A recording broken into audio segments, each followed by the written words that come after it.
Hi everyone, welcome to closet designer studios.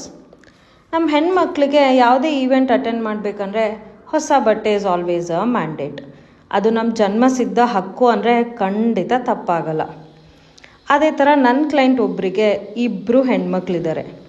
ಆ ಇಬ್ಬರು ಹೆಣ್ಮಕ್ಳಿಗೆ ಕೆಲವೊಂದು ಡಿಸೈನರ್ ಔಟ್ಫಿಟ್ಸ್ ಸ್ಟಿಚ್ ಮಾಡಬೇಕು ಅಂತ ಹೇಳಿ ಪಿಂಟ್ರೆಸ್ಟಿಂದ ಒಂದು ಅಷ್ಟು ಐಡಿಯಾಸ್ನ ನನಗೆ ಫಾರ್ವರ್ಡ್ ಮಾಡಿದರು.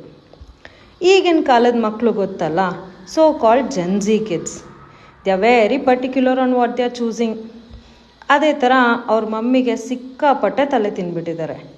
ನಂಗೆ ಇದೇ ಥರ ಔಟ್ಫಿಟ್ ಬೇಕು, ಇದೇ ಡಿಸೈನ್ ಬೇಕು, ಇದೇ ಥರ ಪ್ಯಾಂಟ್ ಬೇಕು, ಇದೇ ಥರ ಸ್ಕರ್ಟ್ ಬೇಕು ಅಂತೆಲ್ಲ ತುಂಬ ಡಿಮ್ಯಾಂಡ್ಸ್ ಇಟ್ಬಿಟ್ಟಿದ್ದಾರೆ. ಅಷ್ಟು ಪ್ರೆಷರ್ ಇಟ್ಕೊಂಡು ಆ ಮಮ್ಮಿ ಬಂದಿದ್ದು ನನ್ನ ಹತ್ರ. ಆ ಮಮ್ಮಿ ಕ್ರಿಟಿಕಲ್ ಸಿಚುವೇಶನ್ ಅರ್ಥ ಮಾಡಿಕೊಂಡು ನಾನು ಅವ್ರನ್ನ ಫ್ಯಾಬ್ರಿಕ್ ಸೋರ್ಸಿಂಗ್ ಅಂತ ಕರ್ಕೊಂಡು ಹೋಗಿದ್ದೆ. ಫ್ಯಾಬ್ರಿಕ್ ಸೋರ್ಸಿಂಗ್ ಅಂತ ಹೇಳಿ ಗಲ್ಲಿ ತಿರುಗಿಬಿಟ್ವಿ. ಶಿವಾಜಿನಗರ್ ಹೋದ್ವಿ, ಕಮರ್ಷಿಯಲ್ ಸ್ಟ್ರೀಟ್ ಹೋದ್ವಿ, ಚಿಕ್ಕಪೇಟೆ ಹೋದ್ವಿ. ಎಲ್ಲ ಕಡೆ ತಿರುಗಿ ಕೊನೆಗೆ ಕೆಲವೊಂದು ಅಂಗಡಿಯಲ್ಲಿ ಒಂದಷ್ಟು ಮೆಟೀರಿಯಲ್ಸ್ ನಮಗೆ ತುಂಬ ಇಷ್ಟ ಆಯಿತು. ನಾವು ಯಾವ ಔಟ್ಫಿಟ್ಗೆ ಯಾವ ಫ್ಯಾಬ್ರಿಕ್ ಚೂಸ್ ಮಾಡಿದ್ವಿ ಅನ್ನೋದು ಗೊತ್ತಾಗಬೇಕಾ? ಪಾರ್ಟ್ 2 ಅಂತ ಕಮೆಂಟ್ ಮಾಡಿ. Thank you.